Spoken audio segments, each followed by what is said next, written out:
Alhamdulillahi Rabbil Alamin. Asyhadu an la ilaha illallah wa asyhadu anna Muhammadar Rasulullah. Allahumma salli wa sallim wa barik ala Rasulillah wa ala alihi wa ashabihi wa mawala amma ba'd. Bapak Ibu, saudara-saudara sekalian yang dirahmati Allah, syukur alhamdulillah pada kesempatan sore ini kita bisa bertemu di masjid ini atas izin Allah. Mari kita lanjutkan kajian kita Bulughul Maram. Kemarin sampai hadis nomor 285. Kita mulai. An Ali bin Abi Thalib, dari Ali bin Abi Thalib. An Rasulillah sallallahu alaihi wasallam, dari Rasulullah sallallahu alaihi wasallam. Annahu kana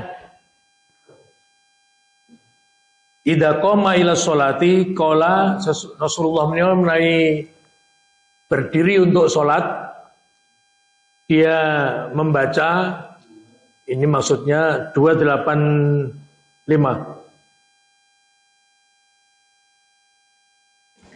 Ini ada perbedaan nomor 1 kalau benar. Yang buku saya ini yang asli berbahasa Arab itu 286. Tapi setahu saya yang pakai terjemah Hasan itu nomor 285. Tidak apa-apa, selisih 1. Kita baca. Annahu kana idza qama ila sholati, Kanjeng Nabi menahu kalau berdiri untuk sholat setelah takbir ya, qala, dia membaca wajjahtu wajhiya lilladzi fataras samawati wal ardh Hanifah musliman wa ana minal muslimin, ya. Terusannya Allahumma antal malikul la ilaha illa anta rabbi wa ana abduka, sampai terakhir. Rawahu Muslim. Dan dikatakan inna dzalika fi sholatil lail, bahwa itu pada sholat malam. Nanten Ibu Bapak, dalam beberapa hadis Kanjeng Nabi dalam sholatnya membaca sebelum Al-Fatihah adalah membaca doa iftitah. Terus nggih. Nah, doa iftitah menika tegesipun pembukaan. Sebelum Al-Fatihah membaca doa itu. Doa iftitah ini ada beberapa macam, ada beberapa redaksi yang bisa diikuti. Kalau di majelis tarjih ini juga bisa wajjahtu wajhiya lilladzi fataras samawati wal ardh, ini hanya baik di TK maupun di sekolah dasar SD Muhammadiyah itu ya, di antaranya yang dikenalkan adalah Allahumma ba'id baini. Nanti ya. Tapi juga membaca yang wajjahtu wajhiya ini juga boleh. Hanya di Muhammadiyah kita lebih unggulkan, dirojihkan. Rojih itu diunggulkan. Allahumma ba'id baini. Hanya harus hati-hati Ibu Bapak membaca yang Allahumma ba'id baini ada, kan itu ada 3 ya. Allahumma ba'id baini wa baina khotoyaya kama ba'atta bainal masyriqi wal maghrib. 1. Ya Allah, semoga jauhkan antara aku dan kesalahanku sebagaimana jauhnya antara timur dan barat. Itu 1. Kedua, Allahumma nakkini minal khotoya. Sebentar. Jangan membaca minal khotoyaya. Ini penting. Ini masalah bahasa. Minal khotoyaya secara struktur bahasa Arab salah. Kalau pakai ya itu alif lamnya hilang. Allahumma nakkini min khotoyaya atau Allahumma nakkini minal khotoyaya boleh. Minal khotoya, maaf. Kama yunaqqas thawbul abyadu minad danas. Dan yang ketiga, Allahumma ghsil khotoyaya. Iksil, Allah maksil itu ya Allah bersihkan khotoyaya. Jadi bukan al khotoyaya, bukan Allah maksil, lamnya itu lamnya milik gua salah yaksilu. Allah maksil satu kata, ya Allah bersihkan khotoyaya, kesalahan-kesalahan saya. Maksil khotoyaya bil ma'i wal thalji wal barad. Dengan bilma itu dengan air. Al-thalj itu embun, wal barad. Baik, itu boleh. Jadi ini tentang membaca doa iftitah. Berikutnya 286. Wa Nabi Hurairah radhiyallahu anhu qala, dari sahabat Abu Hurairah dia mengatakan, karena Rasulullah adalah Rasulullah SAW, idza kabbara, kalau dia bertakbir lis sholati, untuk sholat. Takbir untuk sholat itu ya takbiratul ihram, ya Allahu Akbar. Kanjeng Nabi ini mulai sholat takbir Allahu Akbar. Sakata hunaihatan, piyambake kendel sedelok. Sakata itu diam. Kendel, meneng sedelok. Sedelok ini ya pokoknya sebentar, artinya tidak terlalu lama. Baru terdengar bacaannya gitu loh. Sadurunge krungu anggone maca itu Nabi kendel sauntara. Qabla ayyaqra, sadurunge Kanjeng Nabi membaca dengan keras, suaranya terdengar, Nabi kendel sedelok. Fasa'altuhu, Abu Hurairah, gandeng Abu Hurairah nang burine, makmum, penasaran. Fasa'altuhu, tegesipun aku banjur nyuwun pirsa karo Kanjeng Nabi. Nyuwun pirsa niku Kanjeng Nabi panjenengan kok bar Allahu Akbar, mboten langsung muni napa Al-Fatihah niku panjenengan maos napa, kok kendel niku panjenengan ngopo? Faqala, Kanjeng Nabi paring jawaban, aku maca Allahumma ba'id baini, niki wa baina khotoyaya kama ba'atta bainal masyriqi wal maghrib. Setunggal permintaannya, ya Allah jauhkan aku dengan kesalahanku sebagaimana engkau menjauhkan antara timur dan barat. Nah niki nek panjenengan maos niki kula nyuwun pirsa sinten sing maos donga iftihah Allahumma ba'id baini 1 2 3 kabeh. Ngaten maksud saya. Mari kita, itu boleh dan itu diunggulkan oleh majelis tarjih untuk dipakai sebagai doa iftitah. Walaupun doa yang lainnya juga boleh, tapi itu diunggulkan. Nek penyen maos Allahumma ba'id baini karo ngerti tegese, wah ini sangat mendalam. Allahumma ba'id baini, ya Allah jauhkan paduka tebihaken antawis kula kalian dosa kula. Kados dene panjenengan nebihaken antawisipun wetan kalian kulon. Tegese ora arep ketemu wetan kulon itu. Makna lebih jauh, ya Allah, mbok kula niku panjenengan damel karo kali kesalahan-kesalahan kula niku adoh mboten cedhak. Apa mulai nindakake. Ini doa. Mula kok ana yang bar salat donga Allahumma ba'id baini wamanipun mulai jiko sandale sing luwih apik lah kuwi ora mudeng dongane. Ora mudeng sing diwaca. Nah, begitu. Berikutnya Allahumma nakini, ya Allah bersihkan aku min khotoyaya. Lah menika min khotoyaya, bukan minal, bukan. Kesalahannya membaca al khotoyaya itu yang tidak boleh dalam struktur bahasa Arab, itu salah. Terus min khotoyaya, kalau minal boleh, neng minal khotoya. Minal khotoya boleh. Nek min khotoyaya.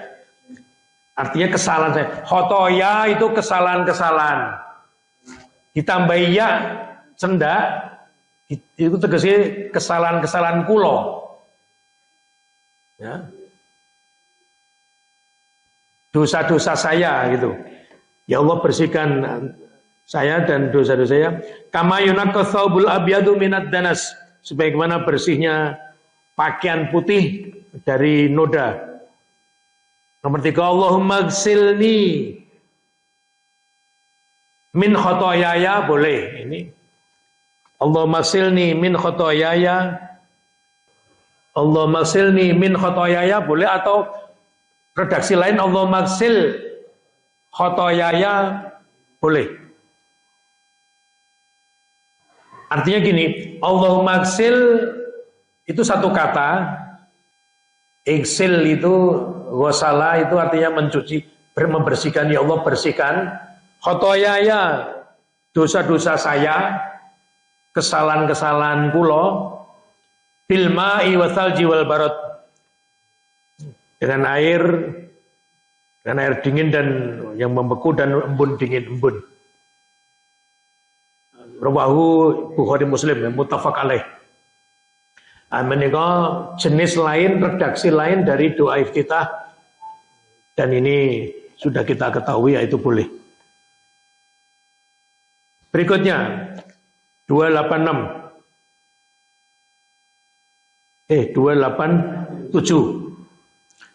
An Umar annahu kana yaqulu subhanaka Allahumma wa bihamdika. Dari Umar dia mengatakan subhanaka Allahumma wa bihamdika wa tabaraka ismuka wa ta'ala jadduka wa la ilaha ghairuka. Ini salah satu doa juga, tapi di sini ada catatan Ibu Bapak.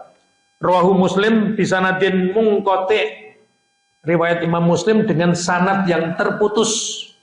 Munqati menika terputus. Munqati ing kota ayang kote itu terputus. Artinya terputus itu orang tekan Kanjeng Nabi.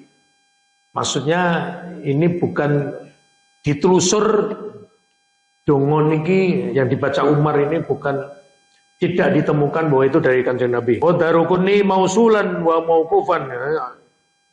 Mausul dan mauquf. Jadi ini kita tinggalkan, tidak usah terlalu dikatakan ini sesuatu yang ini yang sudah baku, yang Allahumma ba'id bain itu riwayat Imam Bukhari Muslim muttafaq alaih, sangat kuat. 288 sekarang bawahnya wa nahwuhu an Nabi Sa'id Al-Khudri, dari Abu Sa'id Al-Khudri marfu'an. Marfu' itu sampai kepada Rasul indal khamsati wa fihi wa kana yaqulu ba'da takbir. Kanjeng Nabi setelah takbiratul ihram membaca a'udzu billahis samiil alim minas syaitonir rajim min hamzihi wa nafthihi wa nafthihi. Ini Nabi berdoa, tapi tidak selalu ya, memohon dari perlindungan dari godaan setan itu dengan kata-kata a'udzu billahis samiil alim minas syaitonir rajim dan seterusnya. Ini bukan termasuk doa itu, tapi ya Nabi berlindung membaca ta'awud. Ta'awud baik, karena ini semuanya sudah sering kita lakukan, hanya sekedar kayak ngono kuwi to hadise, mungkin begitu. Kita ngancik berikutnya 289. Wa an Aisyah taqalat, dari Aisyah qalat karena Rasulullah SAW adalah Rasulullah yastaftihu, membuka as-sholata, membuka sholatnya bitakbir, dengan takbir. Tegese dengan takbir itu mboten kok Nabi membaca takbir, mboten Allahu Akbar. Itu artinya takbir itu ucapan redaksi Allahu Akbar, itu takbir. Jadi Kanjeng Nabi sholatnya itu Allahu Akbar. Ini sekaligus kalau menurut Majelis Tarjih Muhammadiyah membuktikan bahwa tidak ada ucapan apa-apa sebelum takbir. Umpaminipun usolli fardul maghribi, ini kita kesampingkan dulu. Sing angger salat muni usolli fardhu dhuhri. Kenapa? Karena banyak hadisnya, cukup banyak hadisnya yang menyatakan bahwa Nabi sholat dengan membaca Allah langsung dengan memulai dengan takbir, memulai. Dan nah ini kita tambahkan, ini tambahan. Majelis Tarjih belum pernah menemukan dereng nate manggi hadis yang berbunyi Kanjeng Nabi arep miwiti salat ngucapke usolli fardul isya'i arba'a rakaatin pun. Masih saja belum pernah menemukan hadis seperti itu. Malah kepala Majelis Tarjih dalam awal redaksi di buku HPT seperti ini, Himpunan Putusan Tarjih, ada kalimat ini yang kami kaji dan kami yakini benar. Tapi tidak berarti bahwa semua yang diputuskan tarjih itu mutlak benar tanpa salah. Tidak, kami Majelis Tarjih tidak mengatakan begitu. Mungkin saja. Tapi ini kami yakini benar, kami kaji ini paling benar. Tolong pihak-pihak yang mengetahui ada dalil yang lebih benar dari ini yang tertulis ini bisa menghubungi Majelis Tarjih Muhammadiyah. Dan kalau memang nanti setelah kita teliti hadis yang baru dikemukakan tadi itu lebih benar, lebih tepat, lebih rojih namanya, pasti akan dipakai, pasti. Tidak akan mungkin Majelis Tarjih Muhammadiyah mergo ngugemi pendapate senajan ono kritikan iki luwih bener dalile, luwih bener dalil itu hanya Quran satu atau hadis Nabi Muhammad SAW yang sahih, atau kalau hanya sahih kita akan keberatan, akan sulit mengecake. Mungkin bisa di bawahnya, mungkin bisa kalau dalam tarjih dikatakan sebagai as-sunnah al-makbulah. Artinya ada hadis yang bisa diterima untuk kita amalkan. Nah itu, ini gunanya setiap beberapa tahun Majelis Tarjih mengadakan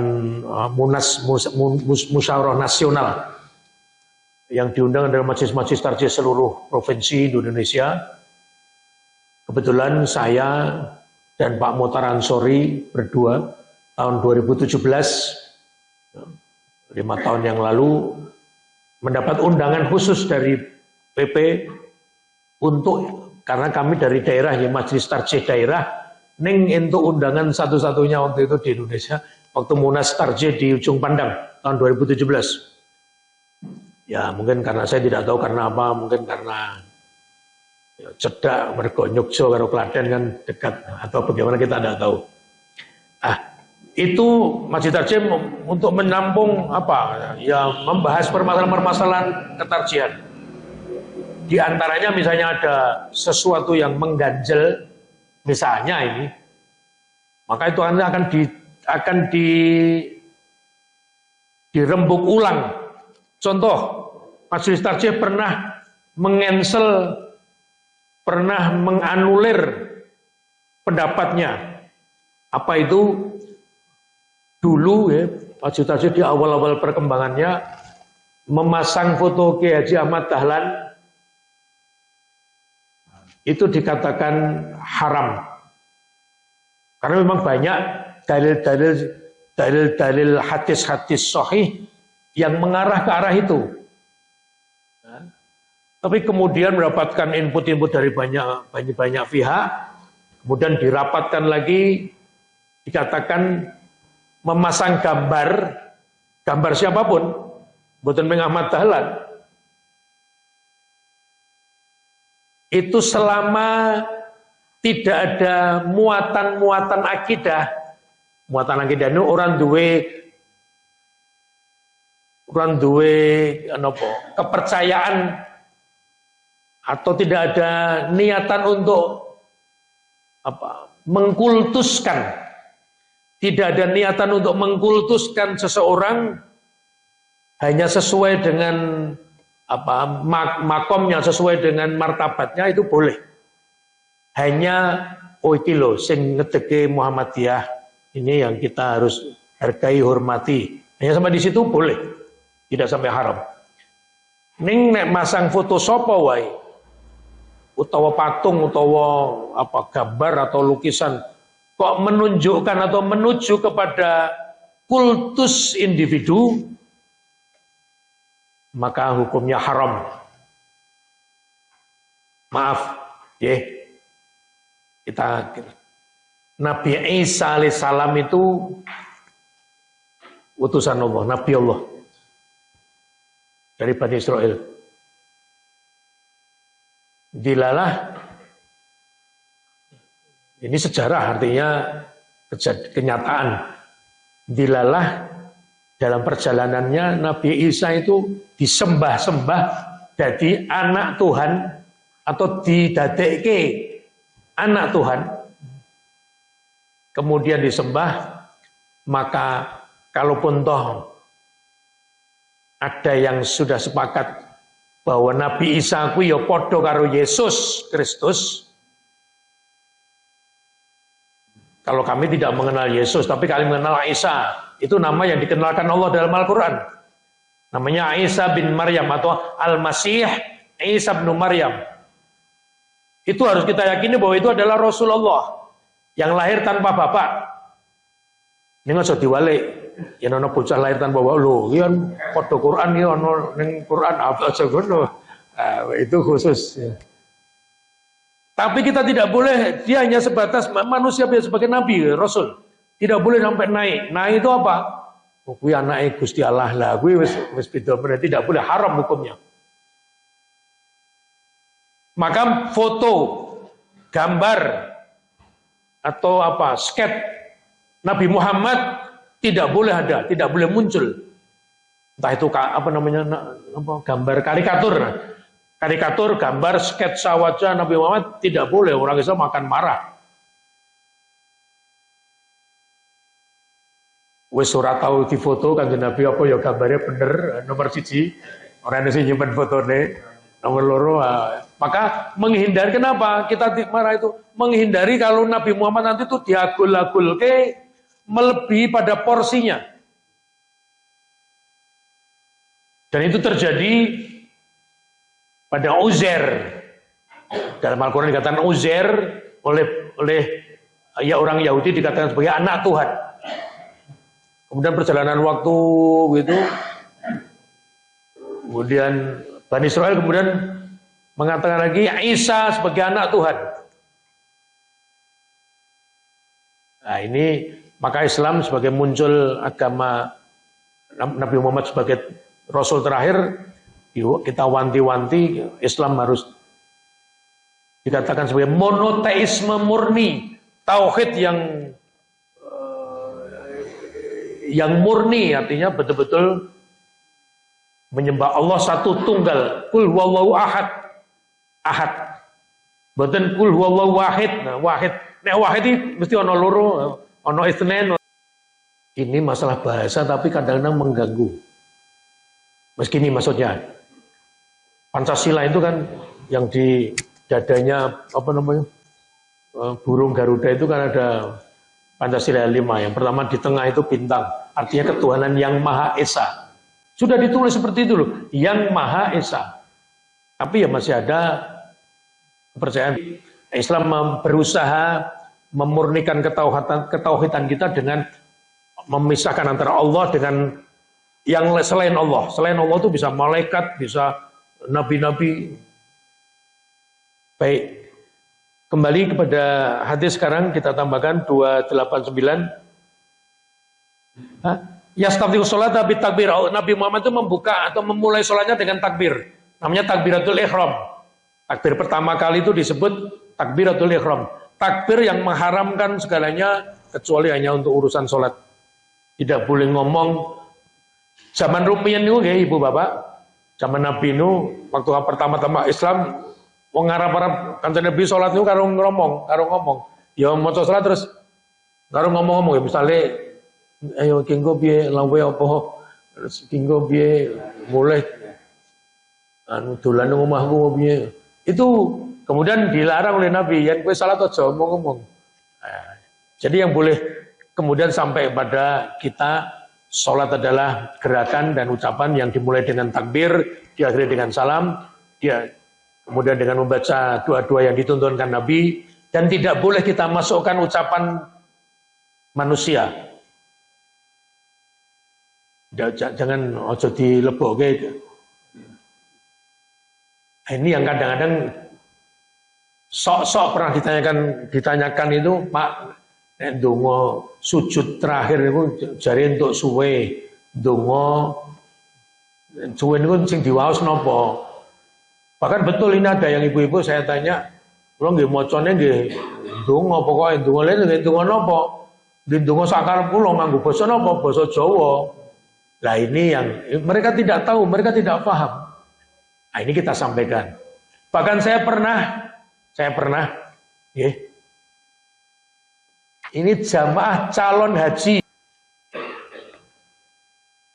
Saya minta, monggo Bapak Ibu, kan waktu itu saya kumpulkan per kampung. Misalnya dari Tonggalan ada 5 orang calon haji, kita kumpulkan jadi satu. Kemudian saya datang ke rumah siapa itu atau di masjid, saya minta mereka wudhu, tayamum, sholat. Saya dengarkan, nanti kalau ada yang salah kita betulkan. Itu ada salah satu jamaah yang sholatnya begini. Enggak, dan seorang wanita. Ya usia-usia sekitar 60. Enggak ibu sholat tuh. Nggih. Lainnya mendengarkan, termasuk saya ngurungok. Allahu Akbar. Bismillahirrahmanirrahim. Ya Allah, jauhkanlah antara aku dan kesalahanku sebagaimana jauhnya antara timur dan barat. Ya Allah, bersihkanlah antara kesalahan-kesalahanku sebagaimana bersihnya kain putih dari noda. Ya Allah, bersihkanlah dosa-dosaku dengan air dan dengan... Itu seperti itu. Saya kaget. Betul-betul kaget karena baru pertama kali ini saya mendengar, terus saya stop Bu. Napa panjenengan saestu maos menika menawi panjenengan salat? Nggih, Pak. Dengan lugunya nggih. Cobi Mang Sulim meleh. Nggih ngoten meleh. Ya Allah, jauhkanlah kesalahan. Tidak berbahasa Jawa tapi bahasa Indonesia. Terus saya stop. Saya tanya lagi, apa betul panjenengan dari dulu bacanya seperti itu? Nggih. Tampaknya ini adalah terjemahan dari Allahumma ba'id baini wa baina khotoyaya kama ba'ata bainal masyriqi wal maghrib.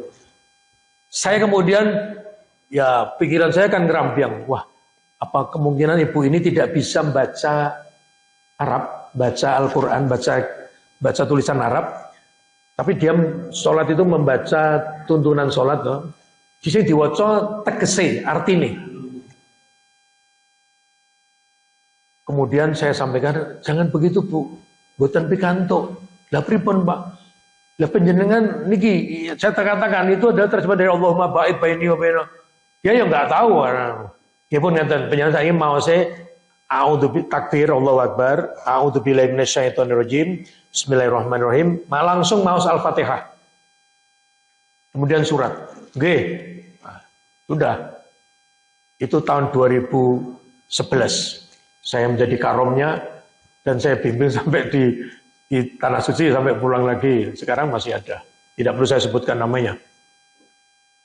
Terjadi.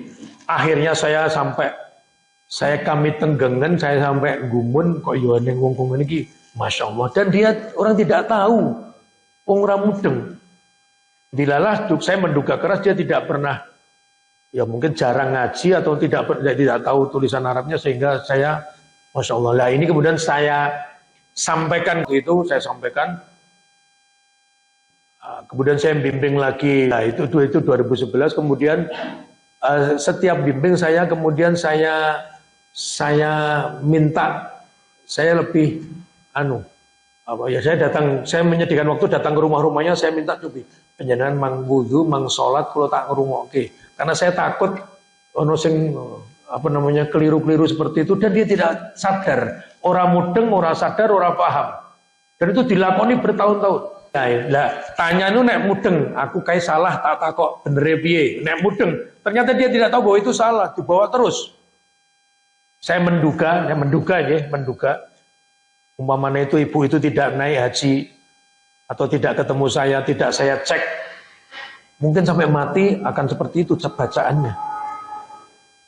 Alhamdulillah saya katakan ibu, bersyukurlah kita dipertemukan oleh Allah. Saya minta penjenengan ngowai carane, ya seperti itu.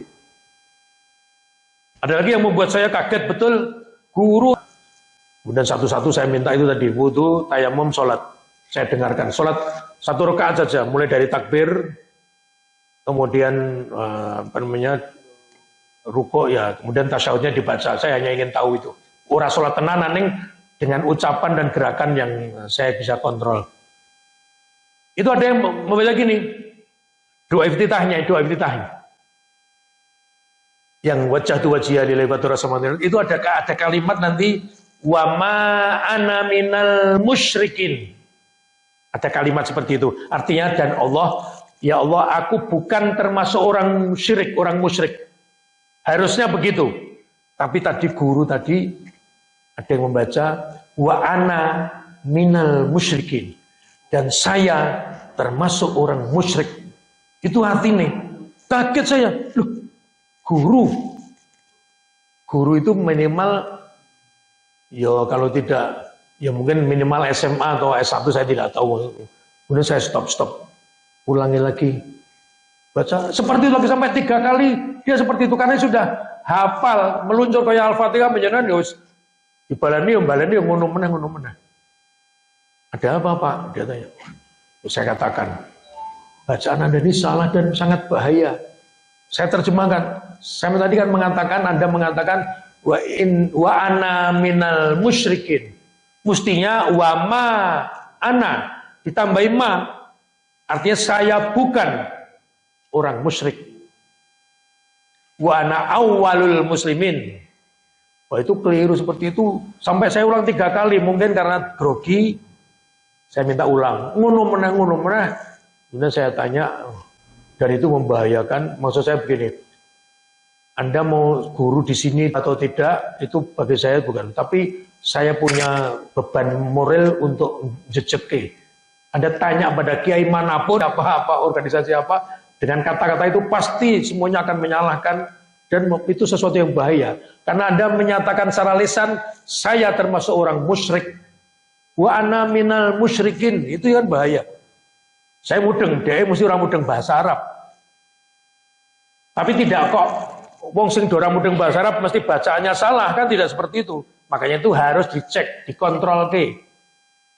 2 kasus itu membuat saya semakin menghadapi, kalau saya diberi tanggung jawab itu semakin ingin serapopolah aku rasa sing ngecek sing dhuwur-dhuwur, aku sing ngecek sing sederhana bacaan salatmu coba wudumu piye.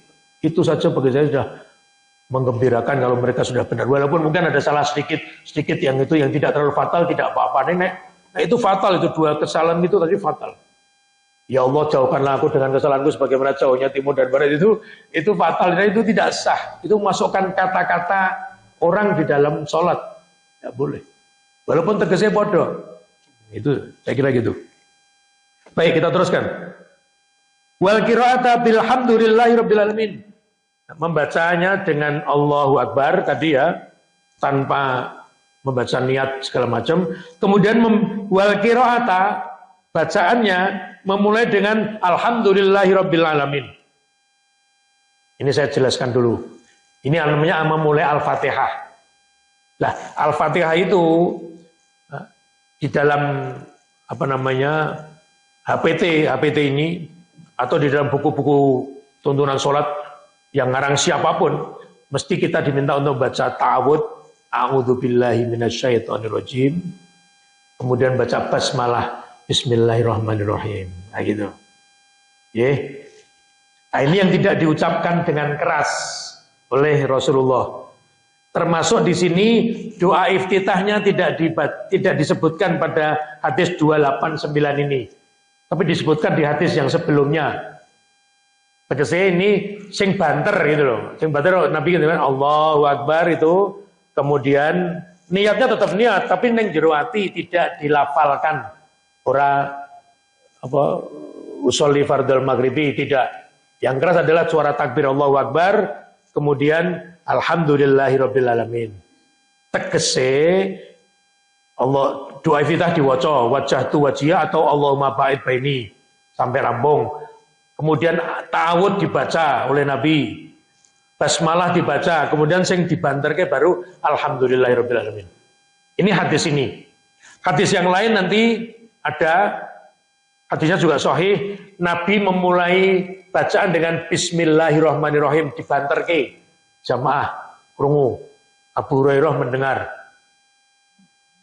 Tapi juga sahabat yang lain mendengarkan aku sholat di belakang Nabi, di belakang Abu Bakar, di belakang Umar. Mereka semua memulai sholatnya dengan alhamdulillahirabbil alamin.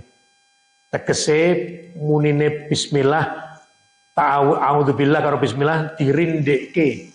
Nah gitu kita harus cara memahami ngaten. Kita lanjutkan.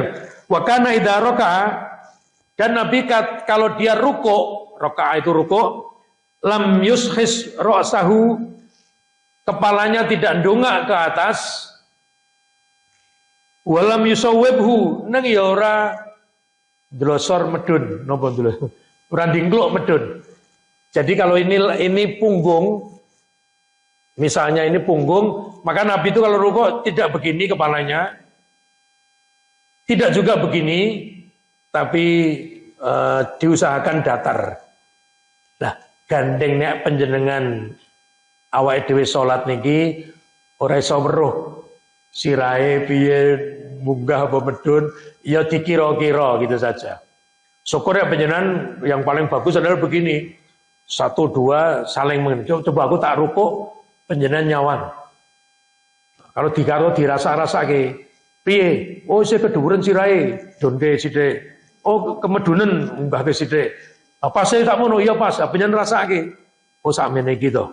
Mungkin pengen baleni mulai. Mana kedua kalinya. Nah, itu saking kepinginnya wong kuwi sekali jreng bijine 10 ngoten lho. Apike gitu. Nah, itu perlu usaha macam-macam. Monggo, ini banyak. Kalau di pondok-pondok itu memang ada namanya taskhih salat. Jadi sholat, tapi kiai atau kakak kelasnya itu nontoni mulai dari gerakan dan ucapannya itu dikontrol terus. Ini salah, ini kurang apa, ini kurang ini. Nah, nanti begitu dia terjun ke masyarakat, dia sudah pede, karena sudah saya kira gitu. Nah, termasuk kita sore ini juga pembetulan sholat. Seperti tadi saya matur banyak hal mulai dari jam 4 tadi sampai sekarang ini sebetulnya pembetulan menowo. Barangkali panjenengan hurung podo atau hurung koyong ini atau malah menyelisih, silahkan segera dibetulkan. Nanti kita buka tanya jawab. Baik. Walakin baina dzalika, tapi di antara keduanya, kepalanya tidak dongak ke atas, tidak dingklok ke bawah, tapi di antaranya artinya sejajar dengan punggungnya, diusahakan. Ewetine sithik ya ora apa-apa lah karena tapi tetap kita tidak ada niatan arep dingklok atau arep dongak ke sirah. Itu tidak apa-apa. Wa kana idza rafa'a minar ruku', dan Nabi itu ketika dia i'tidal bangkit dari ruku, lam yasjud hatta yastawiya qa'iman. Dia tidak langsung sujud kecuali berdiri tegak. Ngeten, nggih, ruku'. Wa idza rafa'a ra'sahu minar ruku', kalau dia bangkit dari ruku' begini, sami Allah liman hamidah. Lam yasjud, Nabi tidak sujud sampai dia tegak badannya. Nah gini, sampai dia tegak. Yastawiya qa'iman, sampai dia tegak badannya.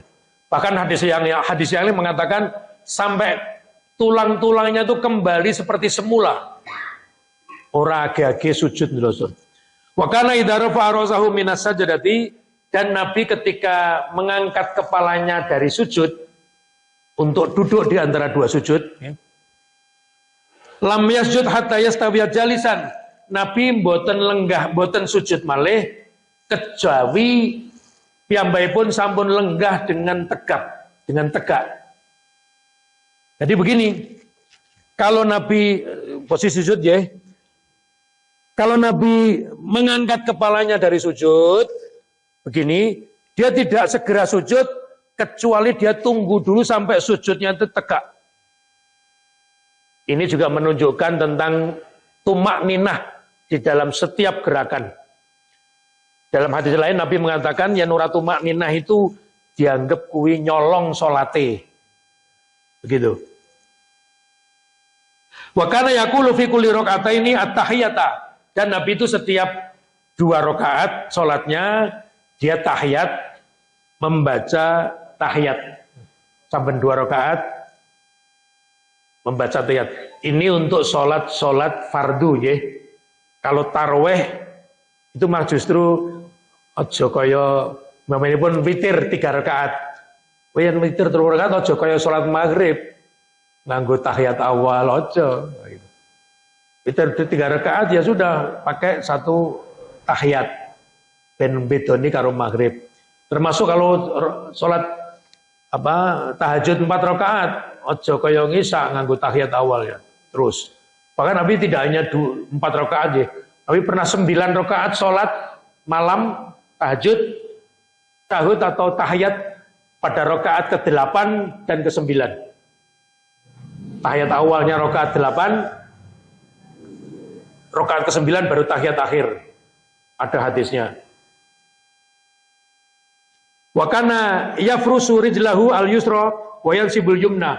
Kalau sholat 2 rakaat pada waktu tahiyat awal maksudnya untuk 2 rakaat, maka yafrusu rijlahu, kakinya itu duduk tahiyat awal. Wa yansibul yumna, sing tengen diteke. Sing tengen itu ini. Nah ini tahiyat awal. Kalau dia sholatnya 3 rakaat atau 4 rakaat, pada waktu 2 rakaat dia duduk tahiyat itu begini.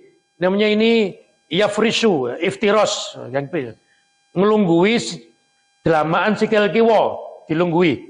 Ngeten. Kemudian sing tengen diteke. Nah, dengan jari-jari kaki kanannya mancat supaya dihadapkan ke kiblat. Ini seperti itu maksudnya. Wa kana yanha an uqbati syaitan, dan Nabi melarang dengan duduknya syaitan. Wa yanha an yaftarisa rajulu diraihi iftirasa sabui. Dan Nabi melarang seseorang kalau sujud itu dira itu ini, lengannya diselehke kaya kewan, kaya binatang buas. Ngeten niki sing mboten pareng. Nggih. Tak buka ben ketok. Ah ngeten sing mboten pareng ngeten. Sujud laki maupun perempuan. Melarang, ini namanya dira, seperti binatang buas di sini dikatakan. Jadi bagaimana dalam hadis yang lain, warfa mirfaqoika, angkat kedua sikumu. Niki diangkat. Ampun ngenten. Ini yo isi hono wae. Isi hono wae saya di masjid itu nemoni wong seperti itu. Arep nelokke kok yo kaya piye, nek arep dilokke kok yo kebangetan men. Jadi Nabi melarang untuk meletakkan lengannya di bawah, seperti malah diteruske di sini iftirasas sab'i, kaya dene dekeme hewan buas ini, singa, macan, anjing, ini harus diangkat, sikute diangkat. Wa kana yahtimu sholata bitaslim, dan Nabi itu menutup sholat dengan salam. Diriwayatkan oleh Imam Muslim, walau illatun, dan dia punya illah. Satu lagi ya, 290 kita tambahkan. Wa Ibnu Umar radhiyallahu anhu kana yarfa'u yadayhi. Oh tidak, ini masalah takbir. Dia mengangkat kedua tangannya di sekitar punggung pundaknya. Hadwa min kibaihi idza ftataha sholata wa idza kabbara liruku'i. Oh ini. 290 ini menceritakan Nabi itu mengangkat tangan, satu takbiratul ihram, ya, dikatakan yarfa'u yadayhi khadwa min idza iftataha salat, iftataha salat itu ketika dia memulai salat takbiratul ihram, satu mengangkat tangan, wa idza kabbara liruku, kalau dia akan ruku, bertakbir akan ruku dengan mengangkat kedua tangannya sama dengan takbiratul ihram. Wa idza rafa'a ra'sahu min ruku, atau i'tidal, rafa'a ra'sahu itu mengangkat kepalanya dengan setelah ruku, sami Allahu liman hamidah, itu diikuti dengan mengangkat tangannya, orang mengsirai. Genten sing ngaten teh. Dan ini tidak bagus. Sami Allahu liman hamidah. Iki ne ra ngopo-opo itu. Hanya kepalanya saja sami Allahu liman hamidah. Enten mulai sing ngeten. Sami Allahu liman hamidah. Ini kaya ora kacat. Ya, ini kejadian yang sering kita masih jumpai. Angkat tanganmu sebagaimana takbiratul ihram. Ojo wegan. Nah, gitu. Saya kira itu mungkin tanya jawab aja, masih sudah jam 5. Barangkali wonten ing badhe murid pirsa, ini dari saya. Semoga ada manfaatnya Bapak Ibu. Monggo menawi wonten ing badhe murid pirsa. Silakan. Mari Pak. Terkait dengan sujudnya tadi Pak Ustaz. Ada juga yang bertanya terkait takbiratul ihram. Ya. Itu kan ada yang Telinga. ada yang Ya, pertanyaannya. Yang harus dipakai itu ketika sujud itu sejajar dengan telinga atau sejajar dengan ini kan? Oh ya. Jadi pertanyaannya saya ulang. Pada waktu kita sujud, bagaimana Pak? Posisi tangan itu dekat dengan kuping apa dekat dengan pundak? Gitu ya. Dua-duanya boleh. Takbiratul ihram, takbir juga boleh. Mengangkat tangan itu di dekat sekitar telinga, ora kudu nyenggol. Enten dulu pendapat yang kudu disenggol, tidak. Dekat dengan, atau dekat dengan pundak, bisa di samping atau bisa di depannya. Lah, pada waktu sujud boleh kedua-duanya. Yang dekat dengan telinga itu begini, Allahu Akbar. Nah, ini cedak kuping. Atau begini, agak jauh dari telinga. Ini kan lebih dekat ke pundak, ke bahu. Ya, itu dua-duanya boleh. Untuk sujud ini Nabi mengatakan harus dari atas 7 tulang. 7 menika siji bathuk kali Nabi ndudingi irung. Ini satu paket. Kemudian tangan epek-epek loro. Berarti telu nggih. 1, 2, 3. Dengkul kiwa tengen 4, 5. Kemudian kaki kanan kiri 6, 7. Jadi 7. Ya, diskusi panjang tentang Pak nopo, katanya kalau sujud diatur di atas 7 tulang. Nabi pertama al-jabhah, ini bathuk dan nunjuk hidung. Nopo nek ngoten, nek nganggo pecis kudu didangake ngeten. Ya itu boleh, tapi tidak didangake ya kena. Kemudian ada yang protes, ada yang usul, Pak nek mboten didangake mengke napa menghambat, ngoten nggih. Mudeng panjenengan. Ngalang-alangi sujude bathuk karo saat sekilas, wah kita yo bener. Padahal lah nek ngoten panjenengan sujud, coba ini 1, 2, 3 ya. Terus 5, 6. Lah sing 5, 6 niku napa? Sing 5, 6 niku dengkul. Lah dengkul dengan panjenengan yo kena sarung, kena celana. Nah ibu-ibu kena rukuh. Jadi jangan difahami, penting niki, bahwa mengena itu kudu betul-betul mengena tanpa reservo. Oh, iki kena, nek ngene iki engko menghambat. Lah nek ngoten panjenengan kanggo celana kuwi dengkulmu ya ora kena, kena celanamu. Nah gitu logika. Makanya sudahlah permudah. Selama itu ya enggak apa-apa. Bahkan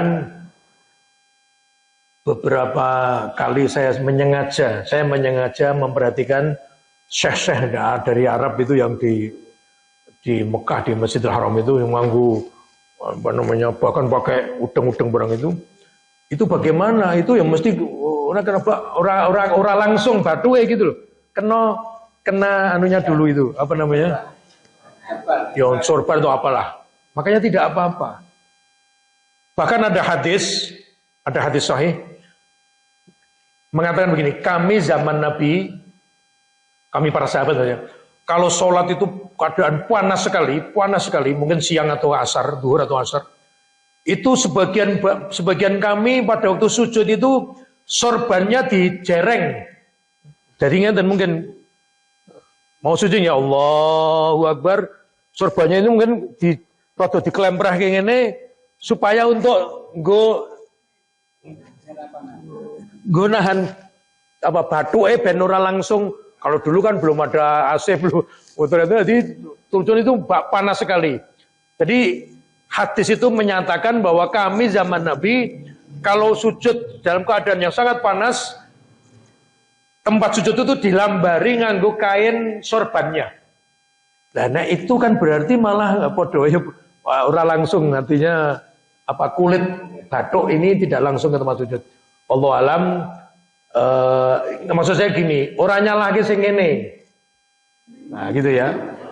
Ning ya sing ngene aja nyalahke sing ngene gitu. Karena saya kira itu teknis.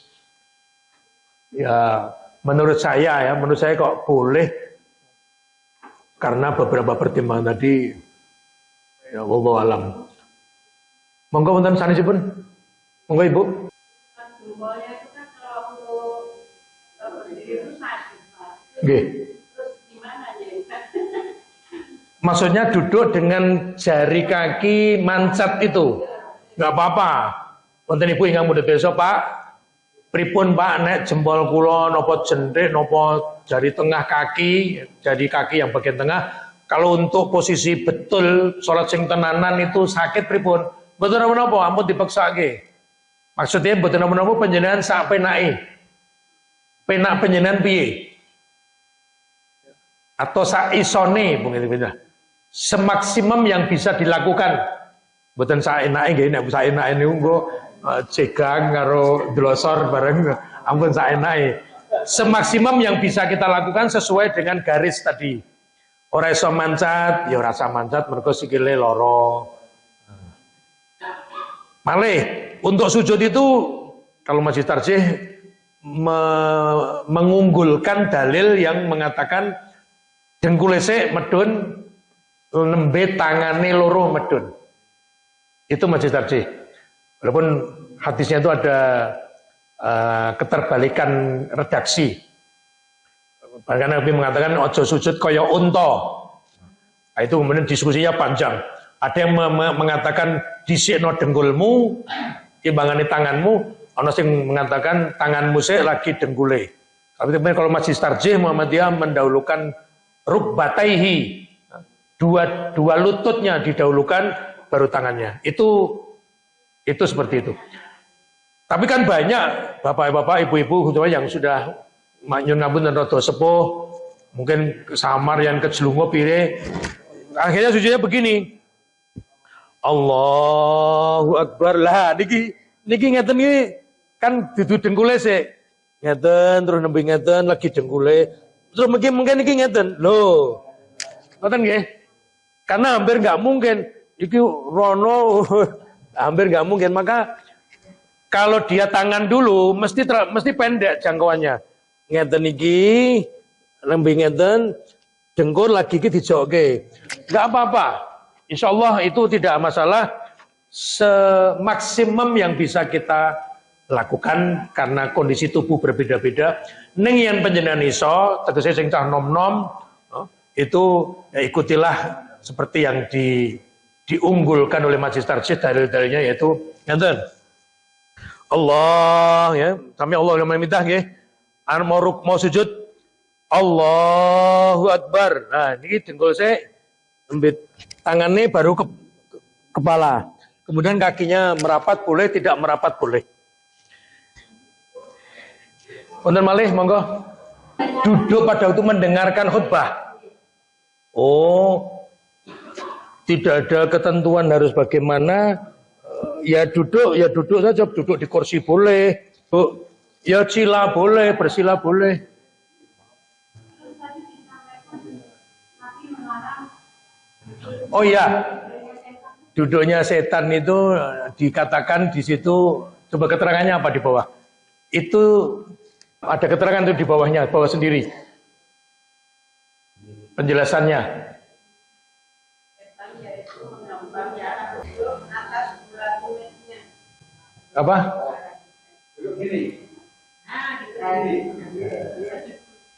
Bukan itu untuk sholat kok. Di atas dua tumitnya. Oh ya, itu begini. Enggak, itu begini. Kalau tidak salah ya, yang dikatakan duduknya jangan duduk seperti duduk setan itu begini loh. Lenggahnya begini. Atau jongkok kan gitu.